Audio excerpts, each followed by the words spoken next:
apologetic session. We'll try to go a little quick so we can get you guys out of here at a decent time. But I felt like it was appropriate to touch upon an individual that I owe a lot of credit to, and that is Aristotle. Who here has actually heard of Aristotle? Anybody? One in the back, thank you. So, interesting fact, Socrates actually mentored Plato. Plato actually mentored Aristotle. Aristotle actually mentored Alexander the Great, which is quite awesome. Think about it. Aristotle is actually thought of to be the founder of Western logic, which is pretty key. This is important.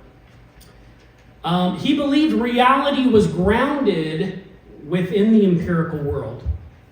So he believed that truth could be known from our senses and through what is called empiricism, through the real world, if you will. Aristotle, like I said, is the inventor of formal logic, which any type of Aristotelian logic, hence his name, but also like any type of logic book that you pick up, it's going to likely include formal logic. And that formal logic is in fact pioneered by Aristotle. Objectivity and truth can be known. Let me say that again. Objectivity and truth can be known. If one says to you, there is no objective interpretation. Think about that. If somebody says to you, there is no objective interpretation, okay? If this statement was true, then it must apply also to that statement, because that also is an interpretation. Did you catch that? I may repeat it for those in the back. If somebody comes to you and says, there is no such thing as objective interpretation, you can't be objective about the text. If that statement was true, then it must also apply to that very statement, right? So we can't know if that statement is true. It's self-defeating. And if there's no objective interpretation, including that statement, mind you, then the statement is also false. In other words, should we interpret the statement of there is no objective interpretation either objectively or subjectively? We should interpret it objectively.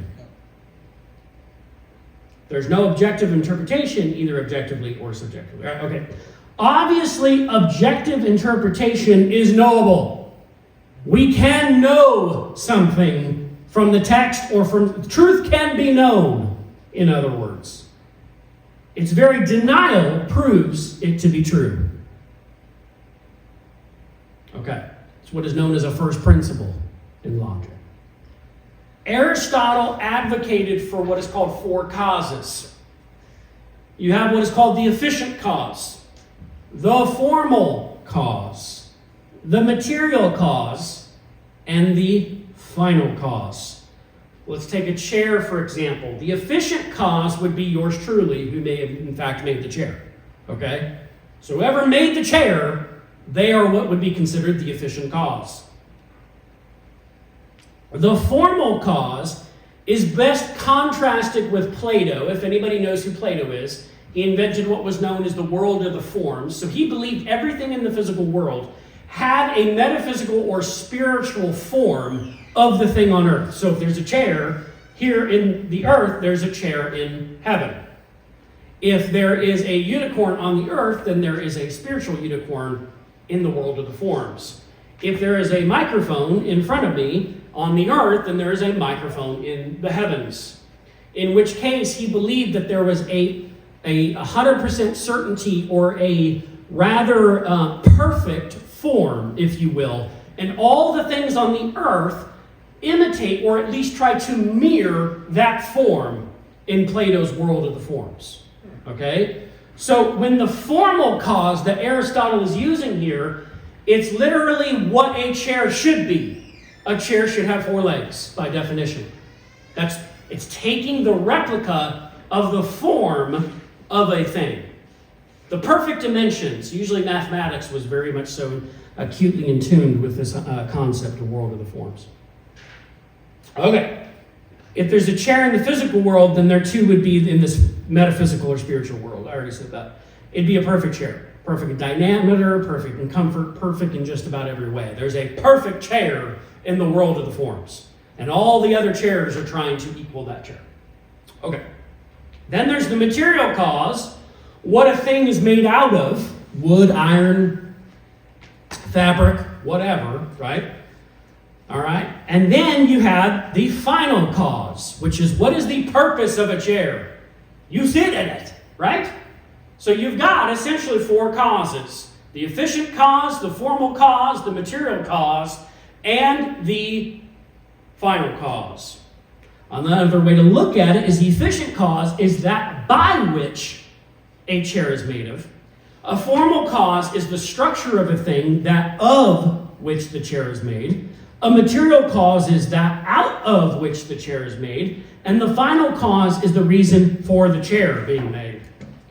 Now let's apply this concept, this understanding, if you're with me up until this point, and I want you to apply this to, in fact, Scripture.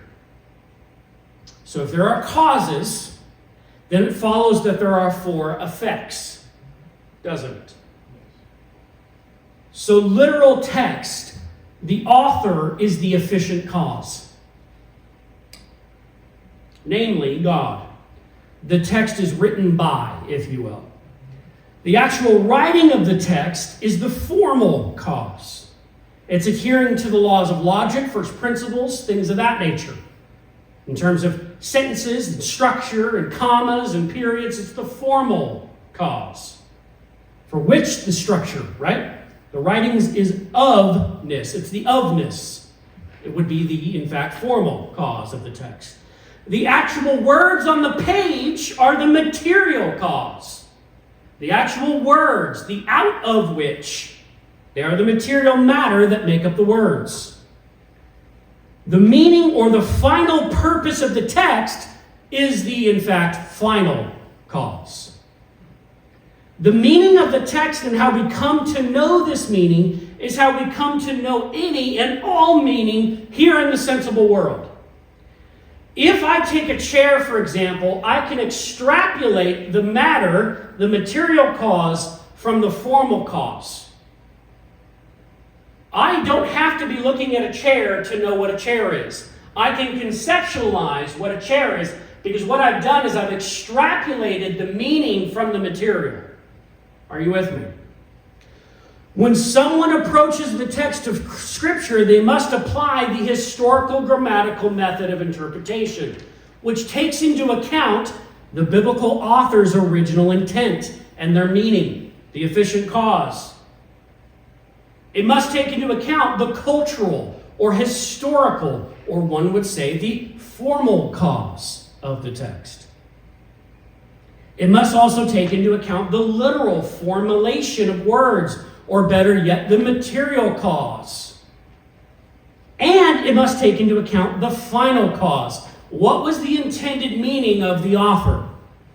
Proper hermeneutics, which is just the laws of how we interpret Scripture, we must take into account these four causes. The efficient cause, who is written it and who wrote it.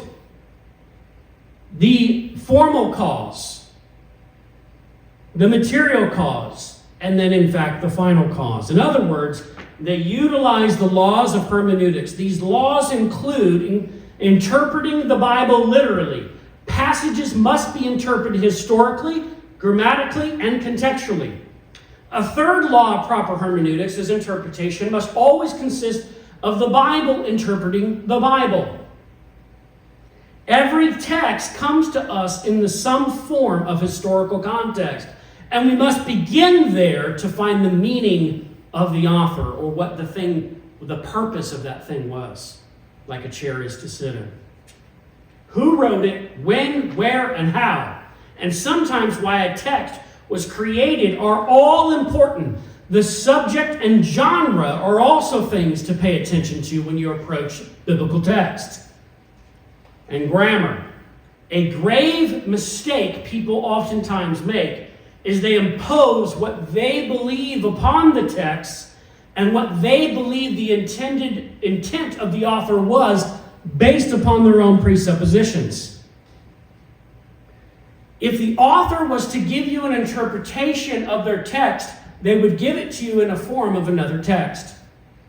He would speak the words to you face to face, but you would still have to extrapolate the material, if you will, from the metaphysical. You'd still have to abstract the meaning from what he said. Are you with me? And so, Aristotle's four causes between the efficient, the formal, the material, and the final, those give us a good basis to perform a proper interpretation and hermeneutic of Scripture.